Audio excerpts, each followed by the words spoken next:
Hello everyone, welcome back, Panda Corporation's here. I'm Pantalemon Panics and I'm back with another OSU video. First off, I have to say I'm sorry that I haven't been able to upload a recent OSU video. Schoolwork has been enormous, and while I'm on winter break, I'm gonna hopefully record at least 2 more OSU videos. Don't quote me on that. Also, I'm going to keep all the OSU videos from this point on short and on specific topics. This is probably going to be the most in-depth tutorial about OSU you will find on the internet. So without further ado, let's begin. Today's topic will be on difficulty progression skill sets. Let's get started. That name may seem a bit weird to you guys, but don't worry, I'll explain what I mean. By difficulty progression, I mean the difference between hard songs and easy songs. This is pretty understandable. The following will account for difficulty: approach rate, frequency of hit circles, and moving faster across the screen. What I really want to focus on is the second part of the name, skill set. If you take a look at an easy song, the skills that you need are accuracy, repetition, and timing. Accuracy is needed for both difficulty levels, and this is typically what people learn at first. It's the training of hand-eye coordination. This is the basics of any game. Learning to move your mouse from one side of the screen to a specific distance is essential. Some ways to get better at this would be to just keep playing. There's nothing better than repetition, which brings us to our next topic. Although the repetition I'm talking about now is different. Repetition involves clicking and dragging. Simply stated, repetition is something along the lines of symmetry and pattern. Any song will have symmetry and patterns if it's a good one. This is why I recommend playing songs that are approved, only because playing unapproved songs could be really bad. If you pay attention to the song, you will notice that there will be repeated patterns from the hit circles and sliders. This constitutes a good beat map, and the patterns will change when the music tempo or key changes. Next is timing.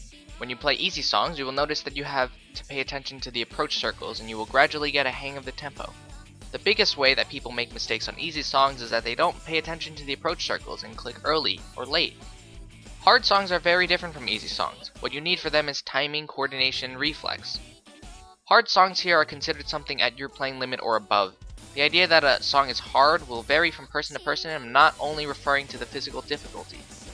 For timing, the same applies as I said before. Timing still applies, but this time, harder songs tend to have the notes appear much more rapid succession. It becomes much more important to listen to the song instead of watching the approach circle.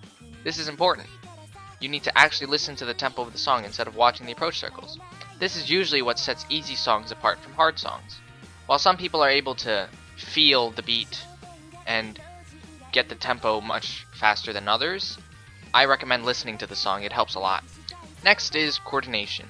This is back to repetition from easy songs. You need to understand where your cursor is instead of looking for it. At this point, you are ready to play hard songs. You need to know where your cursor is, and you shouldn't need to check it. Most people start songs by centering their mouse so they know where it is. The only way to improve coordination is repetition. There's a reason people tell you to practice. It's because it works. Once you know where your mouse is, there's no longer a need to look at your mouse, and you should be looking ahead to see what notes are coming up. This same practice routine applies to reflex. Reflex is what people come to learn from OSU, how to react faster. Harder songs tend to have a faster AR, or approach rate. The more you play, the more you will be able to react to faster notes.